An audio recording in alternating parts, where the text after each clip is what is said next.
ಸ್ನೇಹಿತರೆ, 2024 ಮತ್ತು 25ನೇ ಸಾಲಿನ ವಿದ್ಯಾರ್ಥಿಗಳಿಗೆ ಬಸ್ ಪಾಸ್ ಅನ್ನ ಪಡ್ಲಿಕ್ಕೆ ಆನ್ಲೈನ್ ಮೂಲಕ ಅರ್ಜಿಯನ್ನ ಆಹ್ವಾನ ಮಾಡಲಾಗಿದೆ. ನೀವು ವಿದ್ಯಾರ್ಥಿಗಳಾಗಿದ್ರೆ ಬಸ್ ಪಾಸ್ಗೆ ಆನ್ಲೈನ್ ಮೂಲಕ ಅರ್ಜಿಯನ್ನ ಸಲ್ಲಿಸುವುದು ಹೇಗೆ, ಅರ್ಜಿ ಸಲ್ಲಿಸಲಿಕ್ಕೆ ಬೇಕಾಗುವಂತ ದಾಖಲಾತಿಗಳು ಏನೇನು, ಹಾಗೆ ಬಸ್ ಪಾಸ್ಗೆ ಶುಲ್ಕ ಎಷ್ಟಿರುತ್ತೆ ಎಂಬುದರ ಬಗ್ಗೆ ಕಂಪ್ಲೀಟ್ ಮಾಹಿತಿನ ಈ ಒಂದು ವಿಡಿಯೋದಲ್ಲಿ ನಾನು ನಿಮ್ಗೆ ತಿಳಿಸ್ತಾ ಇದ್ದೀನಿ. ಸೊ ವಿಡಿಯೋನ ಎಲ್ಲಿ ಸ್ಕಿಪ್ ಮಾಡಿ 2024 ಮತ್ತು 25ನೇ ಸಾಲಿನ ವಿದ್ಯಾರ್ಥಿಗಳಿಗೆ ಬಸ್ ಪಾಸ್ ಅನ್ನ ಪಡ್ಕೊಳ್ಳಿಕ್ಕೆ ಅರ್ಜಿಗಳು ಆಹ್ವಾನ ಮಾಡಲಾಗಿದೆ.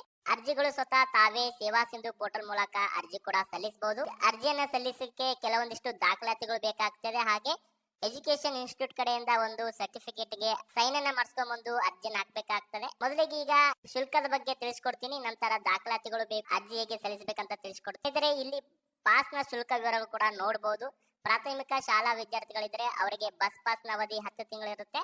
ಸಾಮಾನ್ಯ ವಿದ್ಯಾರ್ಥಿಗಳಿದ್ರೆ 150 ರೂಪಾಯಿ, SC ST ವಿದ್ಯಾರ್ಥಿಗಳಿದ್ರು ಕೂಡ 150 ರೂಪಾಯಿ ಬಸ್ ಪಾಸ್ ಫೀಸ್ ಅನ್ನ ಕಟ್ಟಬೇಕಾಗುತ್ತೆ. ಪ್ರೌಢಶಾಲಾ ಬಾಲಕರು ಇದ್ರೆ ಅವರಿಗೆ 750 ರೂಪಾಯಿ, ಸಾಮಾನ್ಯ ಒಂದು ವಿದ್ಯಾರ್ಥಿಗಳಂದ್ರೆ ಜನರಲ್ ವಿದ್ಯಾರ್ಥಿಗಳಿದ್ರೆ 750 ರೂಪಾಯಿ, SC ST ವಿದ್ಯಾರ್ಥಿಗಳಿದ್ರೆ 150 ರೂಪಾಯಿನ ಫೀಸ್ ಕಟ್ಟಬೇಕಾಗುತ್ತೆ. ಹಾಗೆ ಕಾಲೇಜು ಡಿಪ್ಲೊಮಾ ಓದ್ತಿರುವಂತ ವಿದ್ಯಾರ್ಥಿಗಳಿದ್ರೆ 1050 ರೂಪಾಯಿ ಸಾಮಾನ್ಯ ವರ್ಗದ ವಿದ್ಯಾರ್ಥಿಗಳಿಗೆ, SC ST ವಿದ್ಯಾರ್ಥಿಗಳಿಗೆ 150 ರೂಪಾಯಿ ಇರುತ್ತೆ. ITI ಓದ್ತಾ ಇರುವಂತ ವಿದ್ಯಾರ್ಥಿಗಳು ಬಸ್ ಪಾಸ್ಗೆ ಅರ್ಜಿ ಸಲ್ಲಿಸಿದ್ರೆ ಅವರ ಒಂದು ಅವಧಿ 1 ವರ್ಷ ಇರುತ್ತೆ. ಅವರಿಗೆ ಫೀಸು ಸಾಮಾನ್ಯ ವಿದ್ಯಾರ್ಥಿಗಳಿದ್ರೆ 1310 ರೂಪಾಯಿ ಇರುತ್ತೆ. SC ST ವಿದ್ಯಾರ್ಥಿಗಳಿಗೆ 160 ರೂಪಾಯಿ ಇರುತ್ತೆ. ವೃತ್ತಿಪರ ಕೋರ್ಸ್ಗಳಿಗೆ 10 ತಿಂಗಳ ಅವಧಿ ಇರುತ್ತೆ. ಅವರ ಒಂದು ಸಾಮಾನ್ಯ ವಿದ್ಯಾರ್ಥಿಗಳ ಫೀಸು 1550 ರೂಪಾಯಿ ಇರುತ್ತೆ. ಮತ್ತೆ SC ST ವಿದ್ಯಾರ್ಥಿಗಳಿಗೆ 150 ರೂಪಾಯಿ ಇರುತ್ತೆ. ಸ್ನೇಹಿತರೆ, ಒಂದು ವಿಶೇಷ ಸೂಚನೆ ಏನಪ್ಪಾ ಅಂತಂದ್ರೆ, ಈಗ ಹೆಣ್ಣು ಮಕ್ಕಳಿಗೆ ಏನು ಶಕ್ತಿ ಯೋಜನೆ ಫ್ರೀ ಬಸ್ ಪಾಸ್ ಇದೆ ಅಂತ ವಿದ್ಯಾರ್ಥಿಗಳು ಈ ಒಂದು ಬಸ್ ಪಾಸ್ಗೆ ಅರ್ಜಿ ಹಾಕುವಂತಿಲ್ಲ. ಕೇವಲ ಬಾಲಕರು ಅಥವಾ ಗಂಡು ಮಕ್ಕಳು ಅಥವಾ ಹುಡುಗರಿಗೆ ಮಾತ್ರ ಅರ್ಜಿಯನ್ನ ಈಗ ಹಾಕಬಹುದಾಗಿದೆ. ಅವರಿಗೆ ಮಾತ್ರ ಈ ಬಸ್ ಪಾಸ್ ಫೀಸ್ ಅನ್ನ ಕಟ್ಟಿ ಬಸ್ ಪಾಸ್ ಪಡಿಬಹುದು. ಹೆಣ್ಣು ಮಕ್ಕಳಿದ್ರೆ ನಿಮ್ಮ ಆಧಾರ್ ಕಾರ್ಡ್ ತೋರಿಸಿ ನೀವು ಬಸ್ ಅಲ್ಲಿ ಹೋಗಬಹುದು. ಹಾಗಾದ್ರೆ ಈಗ ಅರ್ಜಿ ಸಲ್ಲಿಸಲಿಕ್ಕೆ ಬೇಕಾಗುವಂತ ದಾಖಲಾತಿಗಳು ಏನೇನಪ್ಪಾ ಅಂತಂದ್ರೆ, ಅರ್ಜಿ ಒಂದು ಫಾರ್ಮ್ ಸಿಗುತ್ತೆ ಆನ್ಲೈನ್ ಅಲ್ಲಿ. ಇಲ್ಲಿ ನೋಡ್ತಿರ್ಬೋದು, ನಾನು ನಿಮ್ಗೆ ಆನ್ಲೈನ್ ಫಾರ್ಮ್ ಕೂಡ ಓಪನ್ ಮಾಡಿ ತೋರಿಸ್ತೇನೆ.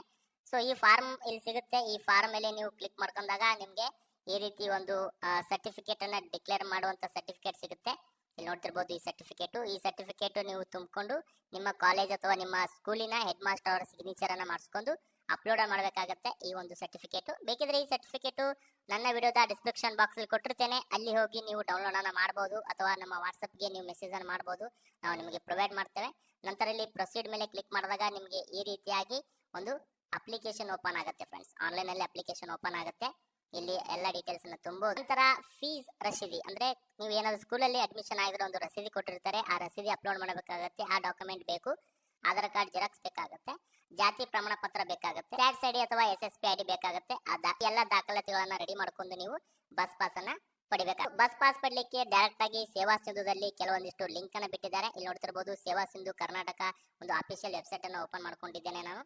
ಈ ಸೇವಾ ಸಿಂಧು ಒಂದು ವೆಬ್ಸೈಟ್ ಅಲ್ಲಿ ಕೆಳಗಡೆ ನೀವು ಬಂದ್ರೆ ಸ್ಟೂಡೆಂಟ್ ಬಸ್ ಪಾಸ್ ಅಂತ ನಿಮ್ಗೆ ಸಿಗುತ್ತೆ. ನಾನು ನಿಮ್ಗೆ ತೋರಿಸ್ತಾ ಇದ್ದೀನಿ ನೋಡಿ, ವಿದ್ಯಾರ್ಥಿ ಬಸ್ ಪಾಸ್ ಅಂತ. ಇಲ್ಲಿ 3 ರೀತಿಯಾಗಿ ಲಿಂಕ್ ಅನ್ನ ಇರುತ್ತೆ. ವಿದ್ಯಾರ್ಥಿ ಬಸ್ ಪಾಸ್ KKSRTC ಅಂತ, ಅಂದ್ರೆ ಕಲ್ಯಾಣ ಕರ್ನಾಟಕ ರಸ್ತೆ ಸಾರಿಗೆ ನಿಗಮ. ಇನ್ನೊಂದು KSRTC ಅಂತ, ಆಮೇಲೆ ವಾಯುವ್ಯ ಕರ್ನಾಟಕ ರಸ್ತೆ ಸಾರಿಗೆ ಅಂತ. ಕೆಲವೊಂದು ಜಿಲ್ಲೆಗಳಿಗೆ ಪ್ರಕಾರ ಈ ಒಂದು ನಿಗಮ ಮಾಡಿದ್ದಾರೆ. ನೀವು ಯಾವ ಒಂದು ನಿಗಮದಲ್ಲಿ ಬರ್ತೀರಿ ಆ ಒಂದು ಲಿಂಕ್ ಮೇಲೆ ಕ್ಲಿಕ್ ಮಾಡಬೇಕು. ಅವಾಗ ನಿಮ್ಗೆ ಸೇವಾ ಸಿಂಧು ಅಕೌಂಟ್ ಓಪನ್ ಆಗುತ್ತೆ. ಅಲ್ಲಿ ಯೂಸರ್ ID ಪಾಸ್ವರ್ಡ್ ಅನ್ನ ಹಾಕಿ ನೀವು ಲಾಗಿನ್ ಅನ್ನ ಹಾಕಬೇಕಾಗ್ತದೆ. ಲಾಗಿನ್ ಆದಾಗ ಈ ಒಂದು ಅಪ್ಲಿಕೇಶನ್ಸ್ ಗಳು ಏನಿರ್ತವೆ, ಸರ್ವಿಸಸ್ ಗಳ ಮೇಲೆ ಕ್ಲಿಕ್ ಮಾಡಿದಾಗ ಅಪ್ಲಿಕೇಶನ್ಸ್ ಗಳು ಓಪನ್ ಆಗ್ತವೆ. ಅಲ್ಲಿ ನೀವು ಯಾವ ಒಂದು ನಿಗಮಕ್ಕೆ ಬರ್ತೀರಿ ಅದರ ಮೇಲೆ ಕ್ಲಿಕ್ ಮಾಡ್ಕೋಬೇಕು. ಬಂದಾದ್ಮೇಲೆ ಅಪ್ಲಿಕೇಶನ್ ಓಪನ್ ಆಗುತ್ತೆ. ಅಲ್ಲಿ ನೀವು ಈ ರೀತಿಯಾಗಿ ತುಂಬ್ಕೋಬೇಕಾಗತ್ತೆ. ನಿಮ್ಮ ಆಧಾರ್ ಕಾರ್ಡ್ ನಂಬರ್ ಹಾಕಿ, ನಂತರ ಇನ್ನೊಂದು OTP ಬರುತ್ತೆ. OTP ನ ಹಾಕಿ ಅಪ್ಲಿಕೇಶನ್ ಒಂದು ವೆರಿಫೈ ಮಾಡಬೇಕು. ಅವಾಗ ಡೀಟೇಲ್ಸ್ ಎಲ್ಲ ಬರುತ್ತೆ. ನಂತರ ಫೋನ್ ನಂಬರ್ ಹಾಕ್ಬೇಕು. ಆಮೇಲೆ ನೀವು ಯಾವ ಕೋರ್ಸ್ ಅನ್ನ ಓದ್ತೀರಿ ಅದನ್ನ ಹಾಕ್ಬೇಕು. ಸೊ ನಂತರ ಈ ರೀತಿಯಾಗಿ ಆನ್ಲೈನ್ ನಲ್ಲಿ ಅರ್ಜಿ ಸಲ್ಲಿಸಬೇಕು. ಸದ್ಯಕ್ಕೆ ನನ್ನ ಹತ್ರ ಯಾವುದೇ ವಿದ್ಯಾರ್ಥಿಗಳ ಡೀಟೇಲ್ಸ್ ಇಲ್ಲ, ಅದಕ್ಕೋಸ್ಕರ ನಾನು ಲೈವ್ ಆಗಿ ತೋರಿಸ್ತಾ ಇಲ್ಲ. ನೀವು ನಮ್ಮ ವಾಟ್ಸ್ಆಪ್ ಗ್ರೂಪ್ಗಳಿಗೆ ಯಾರ್ದಾದ್ರೂ ಅಪ್ಲಿಕೇಶನ್ ಹಾಕೋದಿದ್ರೆ ಮೆಸೇಜ್ ಮಾಡಿ, ನಾವು ಅವರ ಒಂದು ಅಪ್ಲಿಕೇಶನ್ ಯೂಸ್ ಮಾಡ್ಕೊಂಡು ಲೈವ್ ಆಗಿ ಯಾವ ರೀತಿಯಾಗಿ ಅರ್ಜಿಯನ್ನ ಸಲ್ಲಿಸಬೇಕು ಅಂತ ಲೈವ್ ಆಗಿ ತುಂಬೋದು ಹೇಗೆ ಎಂಬುದು ಕೂಡ ತೋರಿಸ್ತಾ ಇದ್ದೀನಿ. ಸೊ ಯಾರಿಗೆಲ್ಲ ಈ ಒಂದು ಸ್ಟೂಡೆಂಟ್ ಬಸ್ ಪಾಸ್ನ ಒಂದು ಸಂಸ್ಥೆಯ ದೃಢೀಕರಣ ಪ್ರಮಾಣಪತ್ರ ಬೇಕಾಗಿದೆ ಅವರು ವಾಟ್ಸ್ಆಪ್ ಅಲ್ಲಿ ಮೆಸೇಜ್ ಮಾಡಬಹುದು. ಅವರಿಗೆಲ್ಲರಿಗೂ ನಾನು ಶೇರ್ ಮಾಡ್ತೇನೆ. ಆದರೆ ಸದ್ಯಕ್ಕೆ ವಿದ್ಯಾರ್ಥಿಗಳ ಬಸ್ ಪಾಸ್ಗೆ ಕೊನೆ ದಿನಾಂಕ ಇನ್ನೂ ಹೇಳಿಲ್ಲ. ಸೊ ಹಾಗೇನಾದ್ರೂ ಬಸ್ ಪಾಸಿನ ಕೊನೆ ದಿನಾಂಕ ಬಂದ್ರೆ ನಾನು ಡೆಫಿನೆಟ್ ಆಗಿ ತಿಳಿಸ್ತೇನೆ. ವಿದ್ಯಾರ್ಥಿಗಳು ತಾವೇ ಆ ಸೇವಾ ಸಿಂಧುದಲ್ಲಿ ಅರ್ಜಿ ಸಲ್ಲಿಸಲಿಕ್ಕೆ ಪ್ರಾಬ್ಲಮ್ ಆಗ್ತಾ ಇದ್ರೆ ತಮ್ಮ ಹತ್ತಿರದ ಕರ್ನಾಟಕ 1, ಗ್ರಾಮ 1 ಮತ್ತು ಬೆಂಗಳೂರು 1 ಕೇಂದ್ರಗಳಿಗೆ ಹೋಗಿ ಅರ್ಜಿಯನ್ನ ಸಲ್ಲಿಸಬಹುದಾಗಿದೆ. ಇನ್ನೊಂದು ವಿಶೇಷ ಸೂಚನೆ ಇದೆ, ಅದನ್ನ ನೀವು ನೆನಪಿಟ್ಕೊಳ್ಳಿ. ಬಸ್ ಪಾಸ್ಗೆ ಏನು ಅರ್ಜಿ ತುಂಬುವಾಗ ಕಾಲೇಜು ಅಥವಾ ಸ್ಕೂಲಿನ ದೃಢೀಕರಣ ಪತ್ರ ಇರುತ್ತಲ್ಲ, ಅದಕ್ಕೆ ನೀವು ಸೈನ್ ಮಾಡಿಸ್ಕೊಂಡು ಬಂದು ಆನ್ಲೈನ್ ನಲ್ಲಿ ಅರ್ಜಿ ಸಲ್ಲಿಸಿದ ನಂತರ ಸೇವಾ ಸಿಂಧು ಏನು ಅಪ್ಲಿಕೇಶನ್ ಹಾಕಿದ ಮೇಲೆ ಒಂದು ಪ್ರತಿ ಬರುತ್ತೆ. ಆ ಪ್ರತಿನ ನೀವು ಎಲ್ಲಿ ಬಸ್ ಪಾಸ್ ಅನ್ನ ವಿತರಣೆ ಮಾಡ್ತಿರ್ತಾರೆ ಆ ಒಂದು ಆಫೀಸ್ಗೆ ಹೋಗಿ ನೀವು ಎಲ್ಲ ಅಪ್ಲಿಕೇಶನ್ ಕೊಟ್ಟು ಬಸ್ ಪಾಸ್ ಅನ್ನ ಪಡಿಬೇಕಾಗುತ್ತೆ ಫ್ರೆಂಡ್ಸ್. ಅದು ನೆನಪಿರ್ಲಿ. ನೀವು ಆನ್ಲೈನ್ ನಲ್ಲಿ ಹಾಕಿದ್ರೆ ಮಾತ್ರ bus pass hard copy application ಹೋಗಿ ಬಸ್ ಪಾಸ್ ವಿತರಣೆ ಮಾಡುವಂತ ಆಫೀಸ್ಗೆ ಹೋಗಿ ನೀವು ಅಲ್ಲಿ ಸಬ್ಮಿಟ್